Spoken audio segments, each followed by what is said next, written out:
আজ রাতে একটা ম্যাজিক হবে, তৈরি থেকো।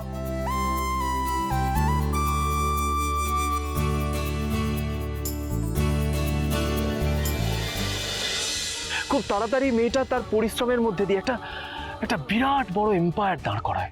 বিশ্বজুড়ে তার প্রচুর খ্যাতি হয়, প্রচুর নামডাক হয়, কিন্তু এখনো সেই মেয়েটা সেই ছেলেটার সাথেই থাকে। সেই ছেলেটাই ওই মেয়েটার জীবনের সব। তারা একে অপরের সুখ দুঃখ এই সমস্ত কিছু নিয়েই থাকে। এতে বাইরের লোকজন কে কি বললো তাতে কিচ্ছু যায় আসে না তাদের। তারা এখনো একে অপরকে প্রচন্ড ভালোবাসে। কুসুম, তুমি জানো সেই দুটো মানুষ কারা? জানি ছোট সাহেব, কিন্তু আপনি হঠাৎ দেবীমা আর বড় সাহেবের গল্প বলছেন কেন? উঠছে তার কারণ। বাবা তুমি কেন? আমি তো কি হয়েছে? না না শোনো, কেন কথাটা বলছে আমি তোমাকে বুঝিয়ে দিচ্ছি।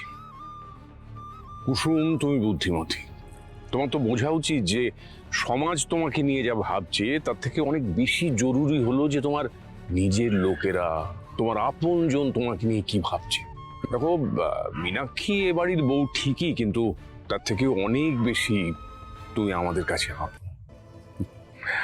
সবসময় এখান থেকে ভাবলেই হবে না, এখান থেকেও ভাবতে হবে। দেখো, মানুষের মধ্যে আবেগ থাকবে, কিন্তু এই মস্তিষ্ক মানে মাথা বুদ্ধি এটা দিয়ে তাকে নিয়ন্ত্রণ করতে। জাদুকর, এবার তো হাসো। কুসুম, আমি কয়েকদিনের জন্য গ্রামে যাব, আর সেই সময়টা দেবী মায়ের পুরো দায়িত্ব কিন্তু তোমার উপর থাকবে। হ্যাঁ বড় সাহেব। কুসুমা, এবার আমাকে রাতের ওষুধটা দিয়ে দাও তো, কারণ আমি যতদিন গ্রামে থাকবো নিজের হাতে ওষুধ খেতে হবে।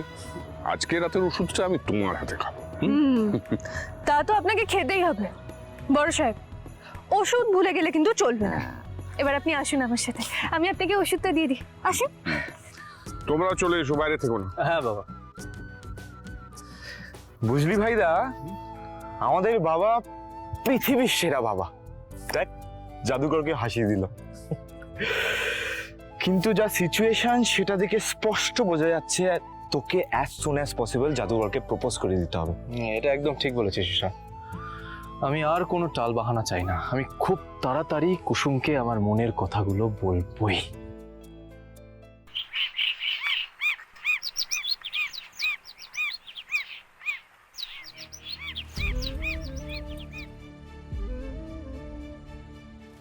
কি ভাবছো রাজ?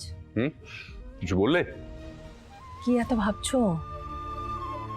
ভাবছি কুসুমের কথা। মেয়েটার বিয়েটা আবার ভেঙে গেল, খারাপ লাগছে। সত্যি, আর সেটা হলো এই গাঙ্গুলি পরিবারেরই একজন সদস্যর জন্য। সত্যি ছোটকে যে কি বলবো, না কিছু বলার নেই ওকে। প্রত্যেকবার শঙ্কর এত চেষ্টা করে, কিন্তু কিছুতেই আর। মাঝে মাঝে আমার কি মনে হয় জানো? কি মনে হয় যে এই গাঙ্গুলি বাড়ি ওকে মায়ায় জড়িয়ে রেখেছে। মানে কি বলতে চাইছো তুমি? ওই যে কুসুম মাঝে মাঝে বলে না যে এই পরিবার ছেড়ে, এই বাড়ি ছেড়ে ও যেতেই চায় না। তো ভগবান বোধহয় ও সেই কথাটা শুনে নিয়েছেন, তাই এই বাড়ি থেকে ওকে আর বেরোতেই দিচ্ছেন না। কুসুম ছেলে মানুষ রাজ, ওর কথা ভেবে তুমি এত চিন্তা করো না। তাছাড়া ওর কথাটা বা ওর ভাবনা, ওর ইচ্ছেটাই তো শেষ ইচ্ছে হতে পারে না। শঙ্করের এত ইচ্ছে যে সুন্দর একটা পাত্র দেখে ওকে পাত্রস্থ করে, হই হই করে ওর বিয়ে দেবে, হ্যাঁ কন্যা সম্প্রদান করবে। ওর এই ইচ্ছেগুলো তো কুসুমের ইচ্ছের জন্য বিসর্জন দেওয়া যেতে পারে না। না, শঙ্কর একটা ভালো পাত্র খুঁজে বের করুক, তারপর আমি নিজে দাঁড়িয়ে থেকে ধুমধাম করে কুসুমের বিয়ে দেবো বলেছি তো। তবে হ্যাঁ, শঙ্করকে এমন পাত্র খুঁজতে হবে যে কুসুমকে বদলাবে না, কুসুমকে কুসুমের মতন করে ভালোবাসবে, ভালো রাখবে, আগলে রাখবে, কেয়ার করবে। তবেই কুসুম ভালো থাকবে। আর কুসুমের এই ভালো থাকার ভালোবাসার ঠিকানাটা যদি গাঙ্গুলি বাড়ি হয় তাহলে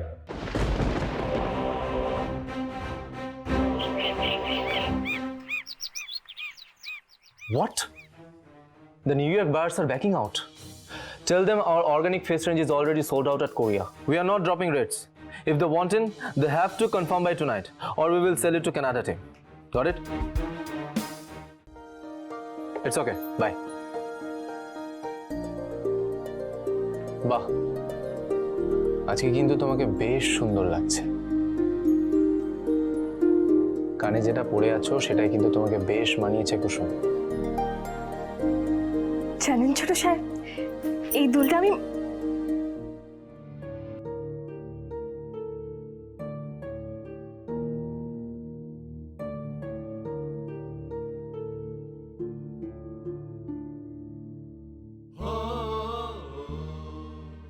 কি হয়েছে কুসুম?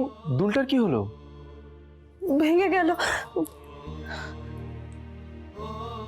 বলছি আমি কুসুম, ও বাবা, ছোড়াই লাগছে না। তুমি একবার আমাকে দেবে? আমি একবার চেষ্টা করে দেখি।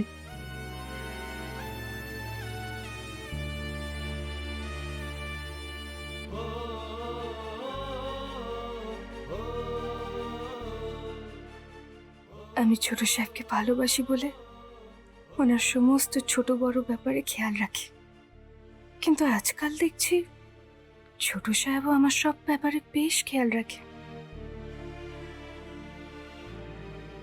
কুসুম, আমি অনেকটাই চেষ্টা করলাম, কিন্তু এই দুলটা না কোনোভাবেই জোড়া লাগছে না।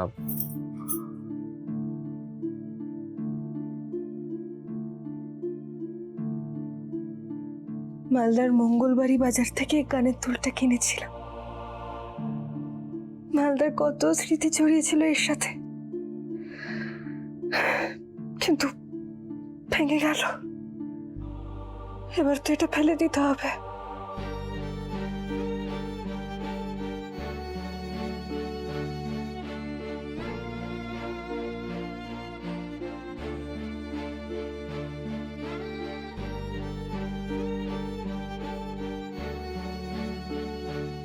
কুসুমের এই গুণটাই তো আমি সব থেকে বেশি পছন্দ করি। গয়না না, গয়নার স্মৃতি ওর কাছে অনেক বেশি দামি। যাই হোক, কুসুমের মন আমার সামনে খারাপ হয়েছে মানে ওর মন ভালো করার দায়িত্ব এবার আমার। দেখি দেখি ওর জন্যে কি করা যায়। কুসুম দাঁড়াও।